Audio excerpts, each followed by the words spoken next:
शिव महापुराणामध्ये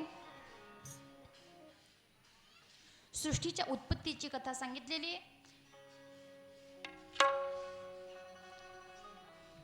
आणि मग नारदांना उपासना केली.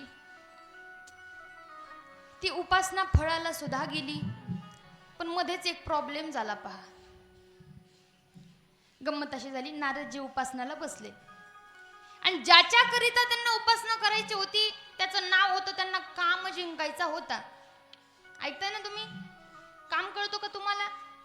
धुणं भांडे नाही, हा, ते काम वेगळं आणि हा काम वेगळा. एक विकार मनामध्ये जो काम निर्माण होतो ना, तो काम त्यांना नष्ट करायचा होता. एक गंमत सांगू, नारदानं जर काम नष्ट केलं असता तर त्यांची ही फजिती झाली नसती, पण त्यांनी त्याला हरवलं. बऱ्याचदा गंमत अशी होते. पहा, आपण भावकीला हरवण्याच्या नादात पडतो, त्याच्यापेक्षा आपल्या घराचं तोंड इकडे करा ना. इकडे म्हणजे इकडेच करू नका, बाकीकडे पण करू शकता तुम्ही. मला काय सांगायचं तुम्हाला कळतंय? जर गोष्ट नष्ट केली तर ती पुन्हा जीवनामध्ये प्राप्त होत नाही. हा, हरवलेली गोष्ट पुन्हा प्राप्त होते. बरं, डोक्यात वरून चाललंय का? चला सोपं सांगते, ऐका. एखादी साडी आवडतच नसेल, पैठणी एखादी, तुम्ही म्हणाल ताई जगात अशी एकही साडी नाही की ती आम्हाला आवडत नाही. हा, पण ऐका, एखादी साडी जर आवडत नसेल आणि तुम्ही जर ती साडी एखाद्या घरामध्ये, एखाद्या आपल्या कपाटामध्ये, एखाद्या कप्प्यामध्ये जर तुम्ही ती साडी ठेवली तर अनेकदा ती तुमच्या नजरेला येणार, बरोबर? आणि जेव्हा जेव्हा ती नजरेला येणार तेवढा राग येणार. म्हणजे ही समजते ना तुम्हाला? ती समोर येणार. त्याच्यापेक्षा एक काम करा, ती साडी चुलीत टाका, नष्ट करा ना. ते जर नष्ट केलं तर पुन्हा समोर येणार नाही ना. मग नारदाने ही चूक केली. काय केलं? साडी नाही, काम त्यांनी नष्ट करायचा होता ना, तर त्यांनी त्या कामाला हरवलं, त्याच्यावरती विजय मिळवला. भरपूर तपस्या केली.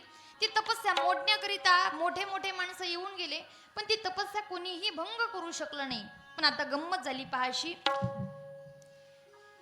जसा कामावरती विजय मिळवला, कामानं शरणागती घेतली, कामानं नारद मुनीच्या शरणागती घेतल्याने, शरणागती घेतल्याच्या नंतर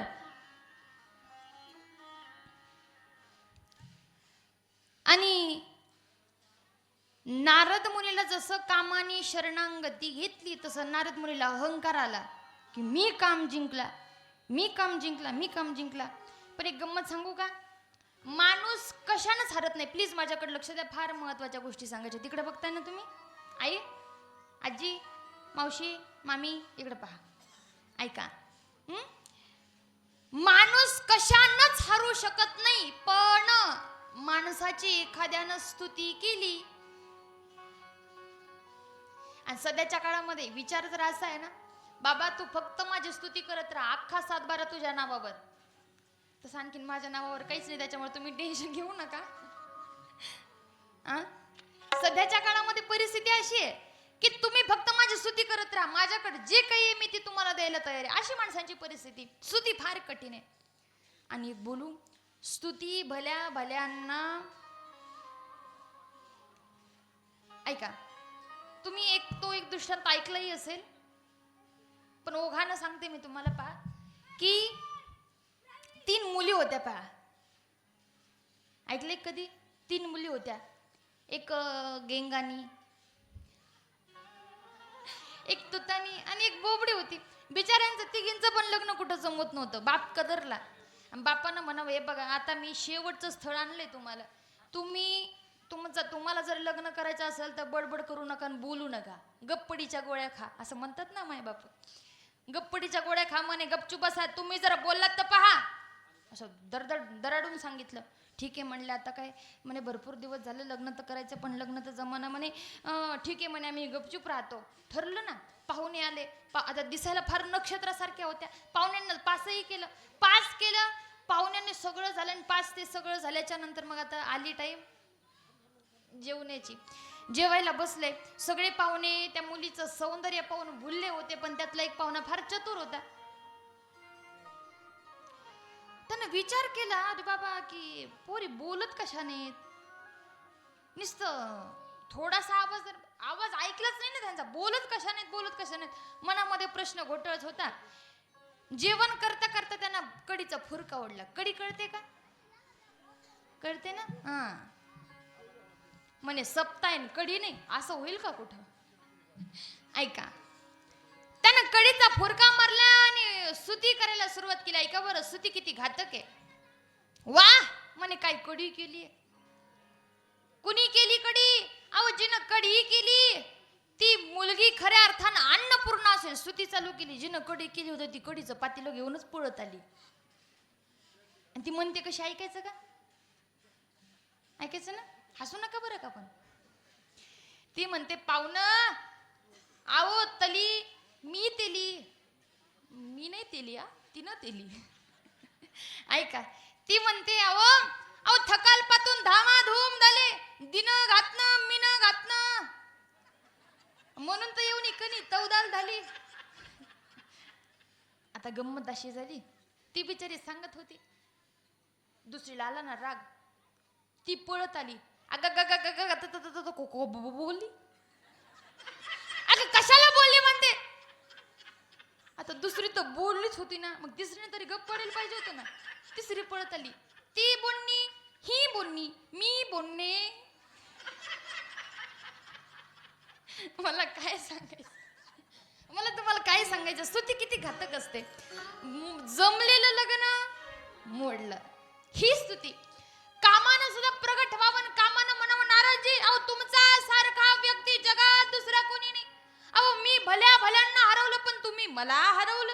स्तुती केली. नाराजीच्या अंतकरणामध्ये अहंकार आला, आणि अहंकार आल्याच्या नंतर गच्च भरलेले अहंकारानं नारद मुनी अगोदर गेले ते शंकर भगवंताकडे. ऐका बरं, भगवान भोलेनाथाकडे गेले आणि भगवान भोलेनाथाला छाती ठोकून सांगतात, ए देवा, अरे ऐक, अरे तू त्या कामाला जाळलंस, पण या पठ्ठ्यानं कामावरती विजय मिळवला. भगवान म्हणतात, नारदा, अरे जाळलेला व्यक्ती म्हणजे जाळलेली एखादी गोष्ट पुन्हा कधीच येऊ शकत, पण एखाद्या व्यक्तीला आपण हरवलेलं आहे, ती व्यक्ती पुन्हा आपल्यावरती विजय मिळवू शकते.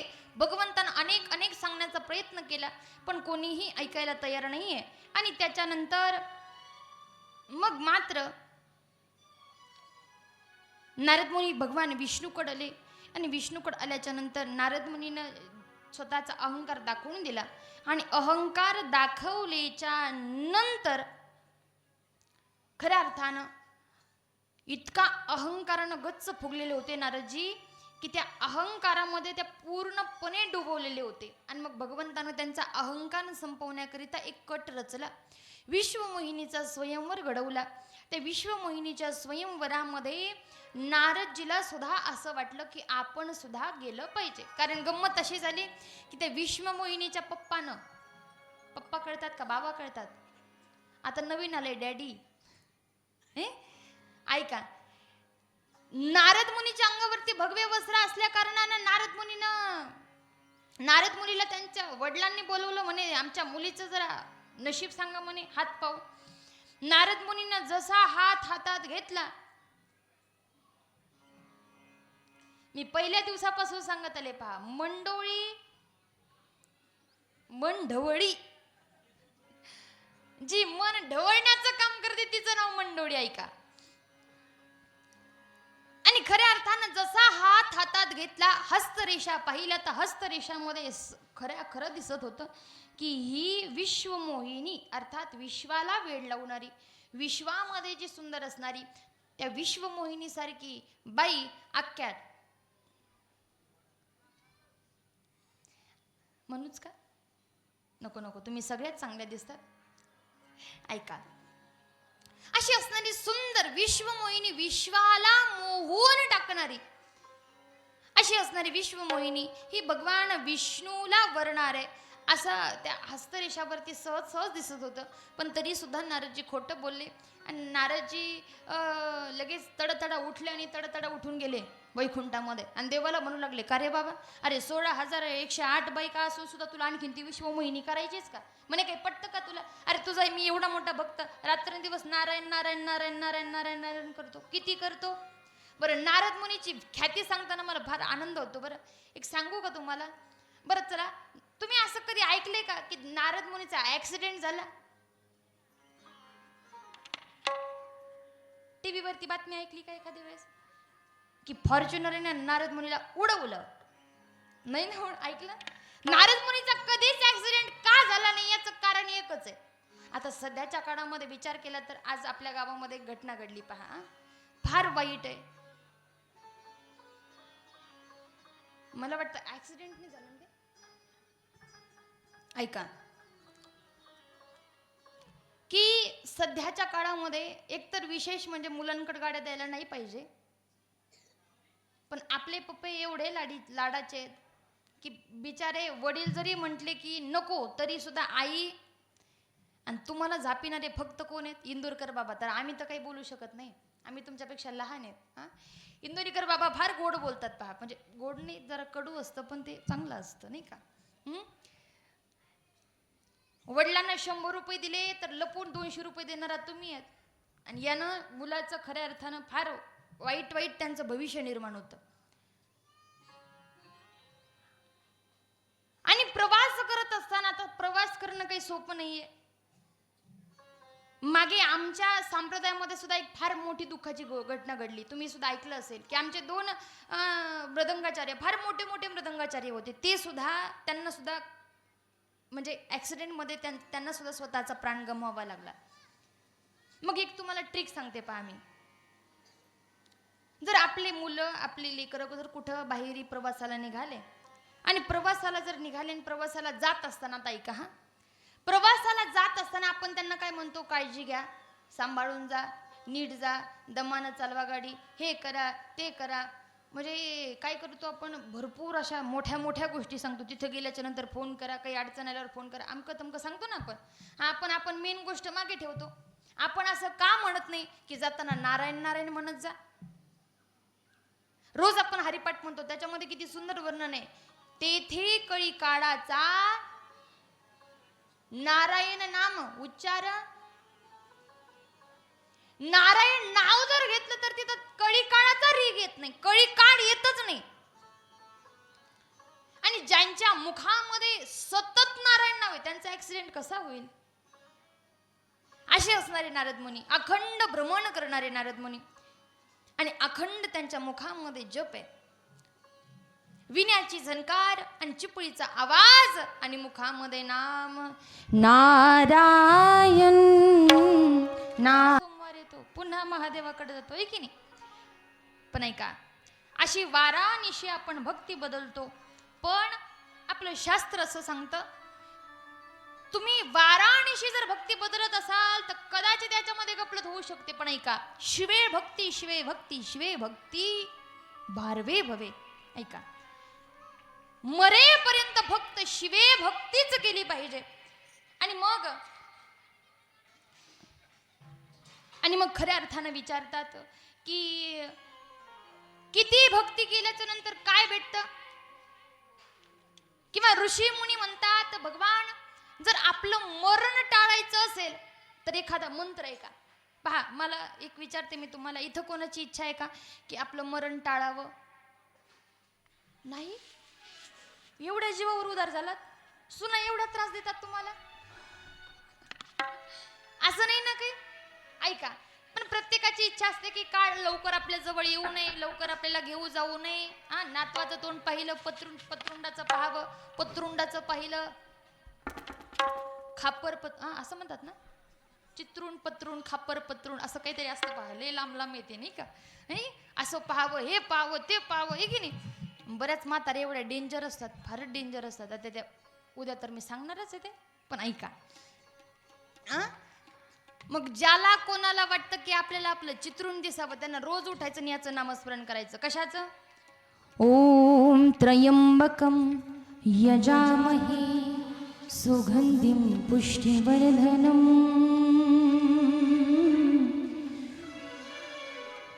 उर्वारुकमिव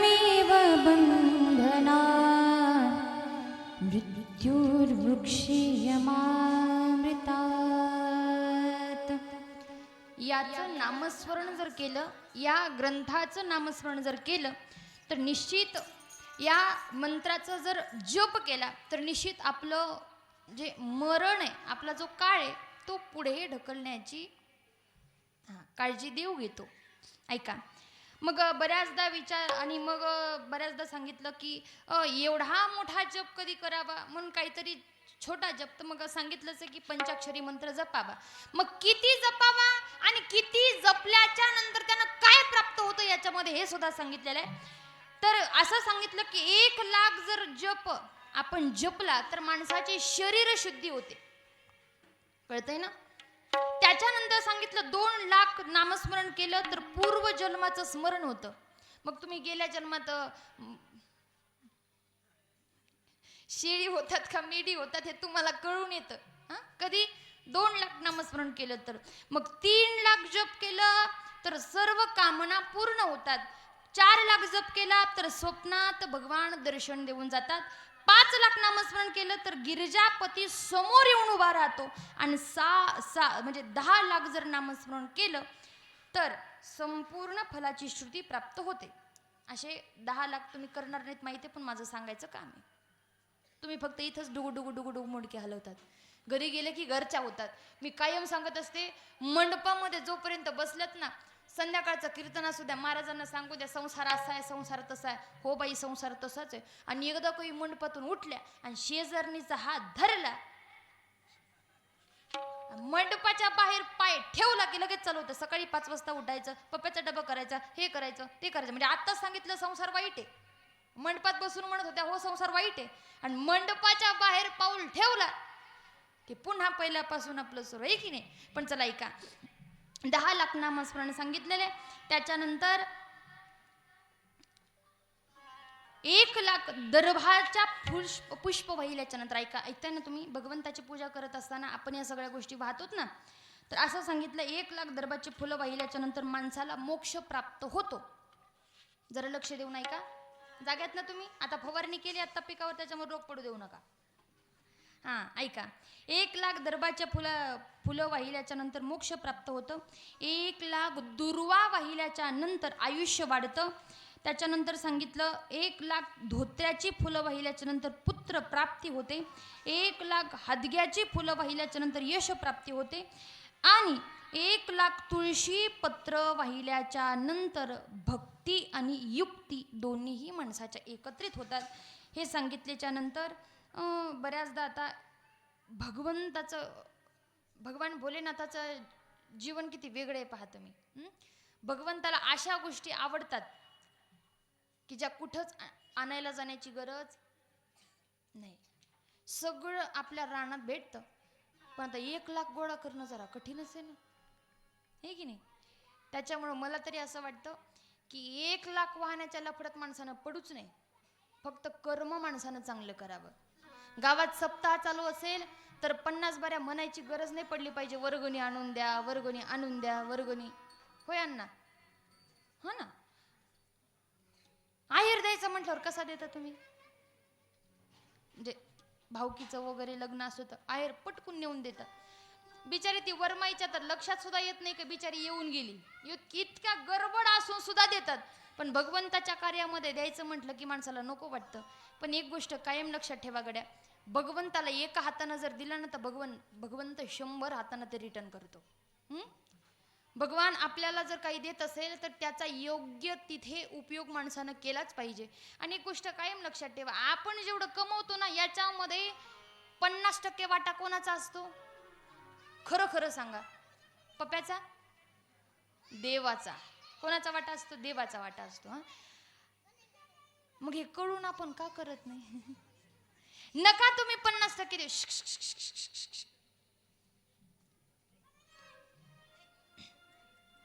ऐका, नका तुम्ही 50% देऊ, नका तुम्ही 25% देऊ. 10,00,000चं पीक झालं तर 50 रुपये तरी द्या ना.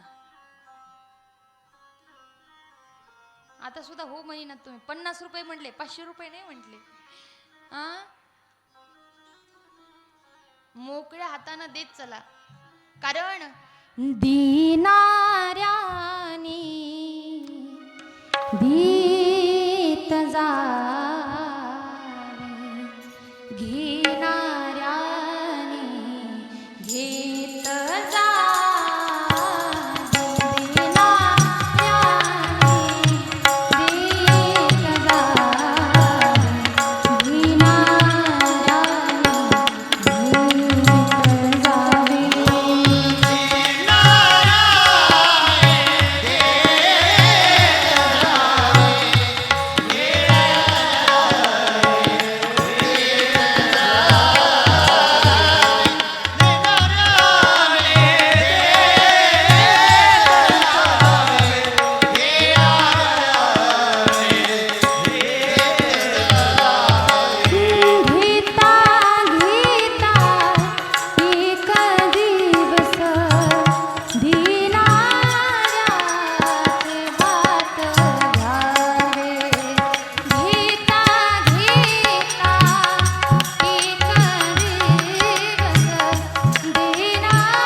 दीत जावे घेणाऱ्याने घेत जावे घेता घेता एक दिवस देणाऱ्याचे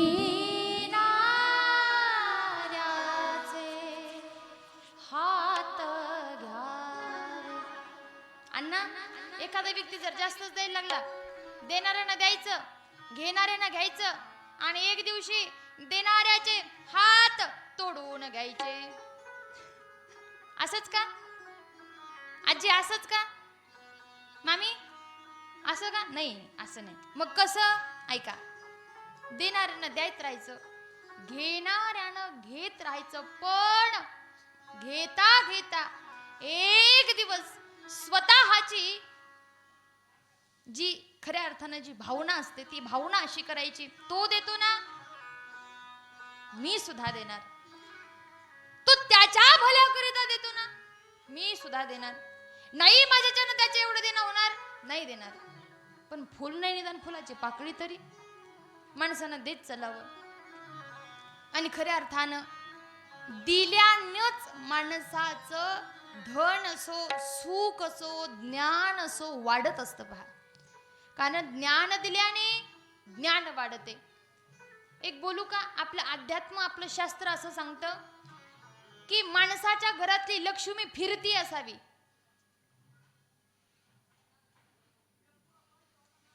तुमची बायको नाही बरं का? नाही म्हटलं लक्ष्मी, म्हटलं की लक्ष्मी एखाद्याचं लक्ष्मीचं नाव असेल. ऐका, लक्ष्मी म्हणजे पैसा, ती फिरती असावी. फिरती म्हणजे कशी ताई? तर ती आलीही पाहिजे, गेलीही पाहिजे. आपली एकच इच्छा असते, येऊ द्या. जाऊ नको, नको जाऊ नको, थांब थांब. जायचं म्हटलं की माणसाला नको वाटतं, यायचं म्हटलं की वा वा वा वा. येत राहा की नाही. मी तर परवा दिवशी मोबाईलवरती एक रील पाहिली. तो मुलगा त्यानं पैशाला असं हातात घेतलं होतं आणि पैशाला तो मुलगा तो व्यक्ती म्हणत होता, म्हणे बाबा अरे त्या अंबानीच्या घरी जायची गरज नसताना तो तिथं जातो. माझं बोलणं कळतंय? तिथं त्याला काय पैशाची कमी आहे का, पण तू तिथं जातो. त्या टाटाच्या घरी तिथं कमी नाही पैशाची, रतन टाटाच्या घरी तिथं जातो. आणि आमच्या घरी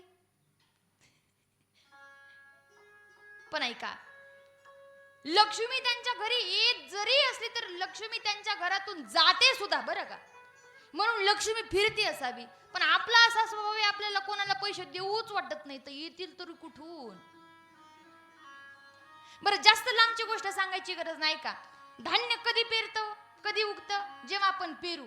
अगोदर त्या धरणी मातेला द्यावं लागतं, तेव्हा ती आपल्याला खूप मोठं देते. एक दाना जर पेरला तर 100 दाणे आपल्याला होतात. मग तसं तुम्ही जर 1 रुपया देवाला दिला, 1 रुपया आणून देऊ नका बरं, फक्त सांगते मी तुम्हाला. 1 रुपया जर देवाला दिला, 100 रुपये दिले, 500 रुपये दिले, तर त्याच्यापेक्षा 10 पटीनं देव तुम्हाला देण्याची देवात दानत आहे. एक बोलू का, ऐका ना. अहो ज्याची खऱ्या अर्थानं ज्याची द्वारका सोन्याची, त्याला 500 रुपयाची गरज काय आहे. मग तुम्ही म्हणाल मग द्यायची कशाला, आहे की नाही. पुढचा ऐका, मधूनच क्रॉस होऊ नका. ज्याची द्वारका सोन्याची आहे, नवे तर ज्याची लंका सोन्याची. ऐका बरं, जरा लक्ष देऊन ऐका. तुम्ही म्हणाल लंका तर रावणाची होती, पण लंका रावणाची, लंका आपल्या भोले बाबाची आहे. पण गंमत अशी झाली, पार्वती मातेनं म्हणावं देवा आपल्याला असं घर पाहिजे, असं घर पाहिजे, असं घर पाहिजे. कसं घर पाहिजे तुम्हाला विचारते म्हणा मी, कसं घर पाहिजे. असं घर पाहिजे की ज्यानं त्यानं बघावं म्हणा, वा काय घर बांधलंय, असं घर पाहिजे. कोण म्हणतं? प्रणिताताई. नाही, कोण म्हणतं? पार्वती माता म्हणतात. कोणाला म्हणतात? भगवान भोलेनाथाला म्हणतात. आता स्त्री हट्ट पुरवावाच लागतो म्हणून भगवंतानं लंका उभारली, सोन्याची लंका भगवंतानं उभारली. विश्वकर्माला उभारायला सांगितली. जगामधल्या सगळ्यात भारी मिस्त्री जर कोण असेल, विश्वकर्मा. त्यांचा हात कोणीच धरू शकत नाही. विश्वकर्मा सारख्या व्यक्तीकडून सुंदर महल उभारून घेतलं. बरं महल उभारलं तर उभारलं, पार्वती माता, आता महिलांना दुसरं काही येत नाही म्हणून तेवढं काम त्या करतातच. पार्वती माता म्हणतात, आता लक्ष्मी सरस्वती या सगळ्या जणी भेटायच्या ना, हळदी कुंकाला भेटल्या की एकच गोष्ट, पार्वती बांधलं का नाही घर, बांधलं का नाही घर. तुम्हाला विचारते म्हणा, अशी गपलत करू नका बरं का. म्हणजे असं सारखं टोचून बोलायचं नाही. आणि मग त्या टोचून बोलण्यानं पार्वती माता आता जेव्हा घर बांधलं, ते पण विशेष म्हणजे सोन्याचं बांधलं. 7 सोन्याची, इतकं सुंदर घर, कोटी बरं, 7 इतकं मोठं घर बांधलं. आणि हे घर बांधल्याच्या नंतर ती पार्वती माता लक्ष्मीला म्हणते, ग्रह प्रवेश में जरूर आना. ग्रह प्रवेशामध्ये ये म्हणते. ग्रह प्रवेशही होतो, वास्तू शांती होते. वास्तू शांती करण्याकरिता रावणाचे पप्पा बोलवले जातात, फार मोठे पंडित होते. आणि ते बोलवल्याच्या नंतर, वास्तू शांती झाल्याच्या नंतर भगवान भोलेनाथांनी विचारलं, म्हणे काय पाहिजे तुम्हाला दक्षिणा. म्हणे देणार का. तुम्हाला कधी काही बी बोललोय का. तुम्ही मागून तर पहा देवा, वा मग घराच्या बाहेर. आताच बांधलंय, आणखीन त्या घराची हवा सुद्धा घेतली नाही आम्ही. एवढी मोठी एसी फिट केली, एवढी सुंदर पीओपी केली, एवढं सुंदर फरची बसवली, एवढं सुंदर सगळ्या गोष्टी केल्या, आणखीन त्या घरामध्ये बसलोही नाही, टीव्ही बघितलीही नाही. तुम्ही म्हणता घराच्या बाहेर. देवा तुम्हीच आता म्हटलं ना काय मागायचंय मागा. हा म्हटलं मग मागा ना. अहो घरच पाहिजे. मग लंका कोणाची. महादेवाची. लंका भगवान भोलेनाथाची. अहो ज्याची लंका सोन्याची तरी सुद्धा स्मशानामध्ये राहण्याची ज्याच्यामध्ये दानत आहे, असा असणारा भगवान भोलेनाथ तुमचे 500 रुपये घेऊन तुम्हाला परत देणार नाही ही मनामध्ये कधी शंका आणू नका. आणि धर्म कार्य आहे. आता इथले पैसे घेऊन काही कुणी बंगला बांधणार नाहीये, आणि ज्यानं बंगले बांधले त्याचे पडले सुद्धा. कारण देवाचं, गावाचं, भावाचं कधीच कुणीच खाल्लं नाही पाहिजे. ते पचतच नाही, पचत नाही ते.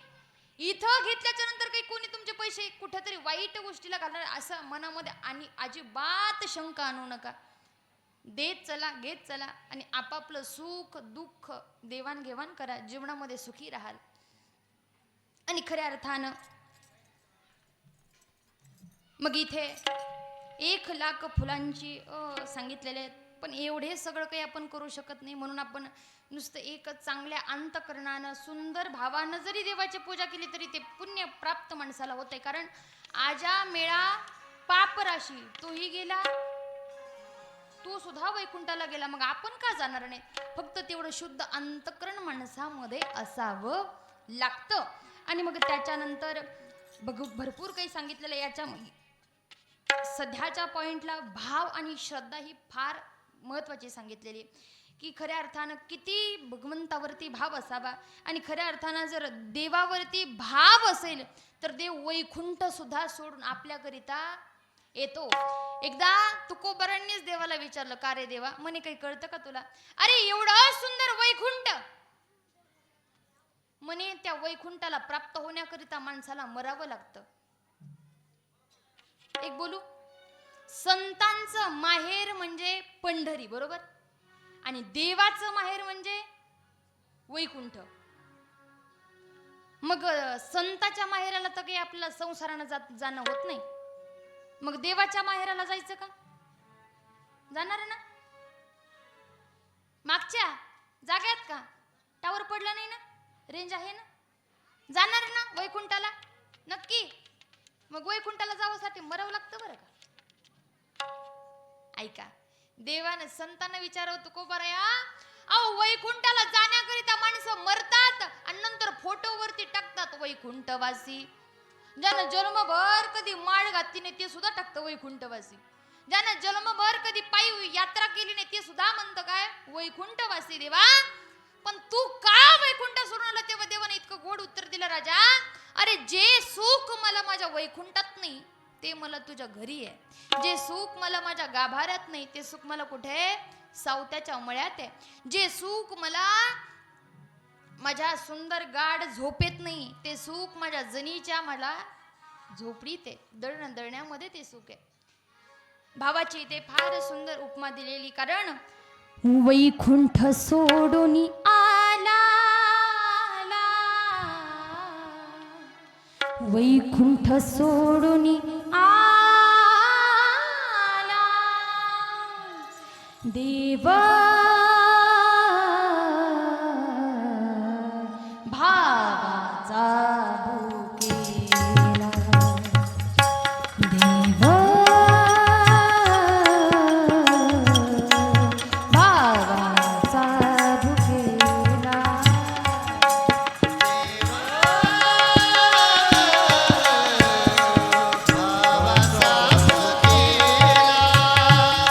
देव भावाचा भुकेला.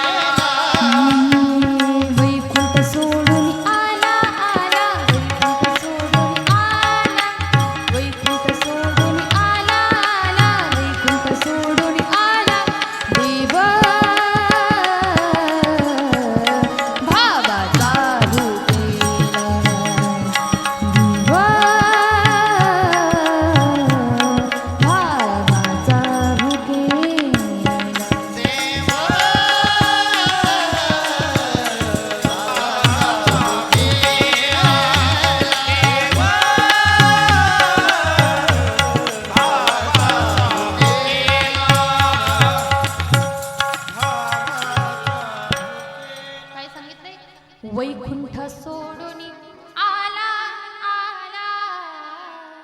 वैकुंठ सुद्धा सोडायला ताकद आहे. कशामध्ये? फक्त या अंतकरणामध्ये असलेली श्रद्धेमध्ये. आणि मग इथे श्रद्धेचं फार सुंदर वर्णन केलेलं आहे. त्याच्यामध्ये आपला जास्त वेळ न घालता आपण पुढील कथा पाहूयात. त्याच्यानंतर मग सांगितलेलं आहे की देव खऱ्या अर्थानं एक सांगायचं म्हटलं तर देव भोळा नाही तर देव कृपावंत आहे.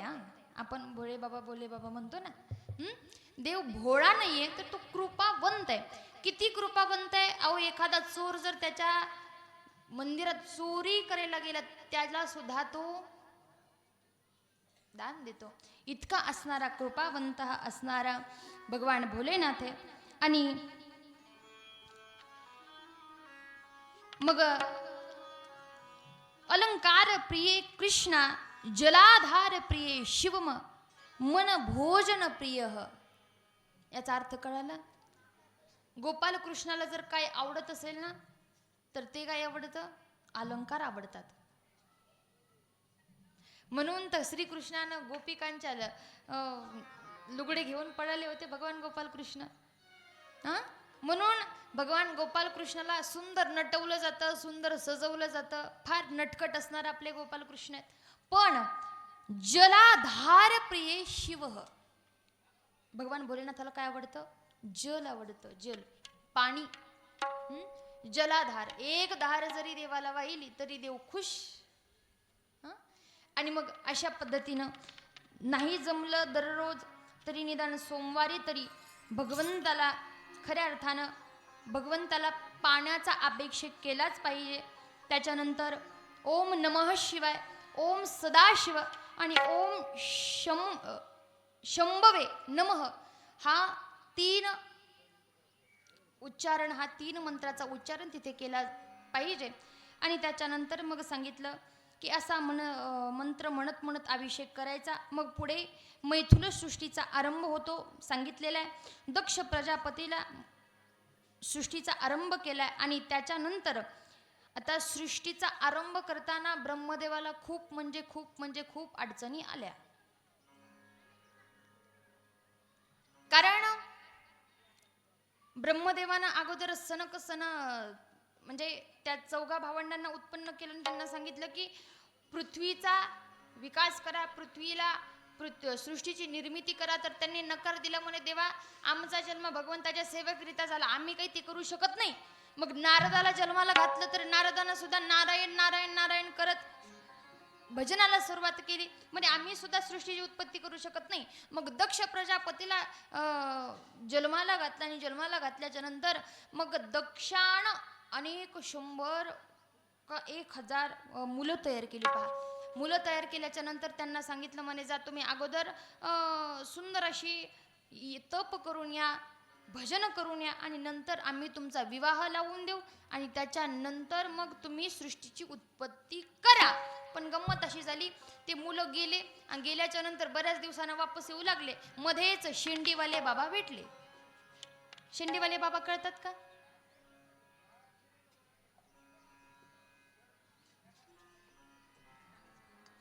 नारद मुनी शेंडीवाले बाबा भेटले आणि शेंडीवाल्या बाबाने फितवलं ना त्या पोरांना. म्हणे काही कळतं का तुम्हाला?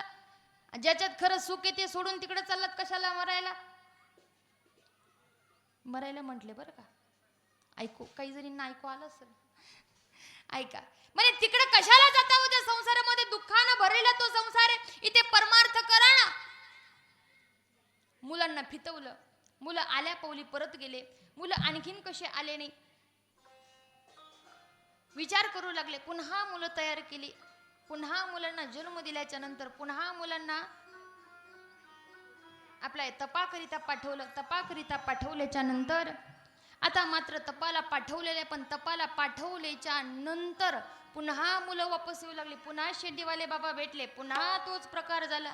आणि मग त्याच्यानंतर ही बातमी जेव्हा खऱ्या अर्थानं दक्षाला कळाली तेव्हा दक्षाला कळाल्याच्या नंतर दक्षानं शाप दिला नारदाला की कधीच तुम्ही एका ठिकाणी थांबू शकणार नाही. नारदजी जे भ्रमण करतायत ते कोणामुळे? दक्षामुळे. आणि मग असा शाप दिल्याच्या नंतर आता मात्र आणि मग सृष्टीची उत्पत्ती सुद्धा झाली. त्याच्यानंतर भरपूर कथामध्ये येतात. आणि त्याच्यानंतर मग खऱ्या अर्थानं सती मातेचा जन्म झाला. आणि मग जन्मापासूनच सती माता त्या भगवान भोलेनाथाचं भजन करत होत्या. सत्यं शिवं सुन्दरं सत्यं शिवं सुन्दरं सत्यं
दया करो प्रभु देखो ये ना, दया करो प्रभु देखो ये ना, हर घर में सब राधा मोहन शरणं सत्यं शिवं सुंदरं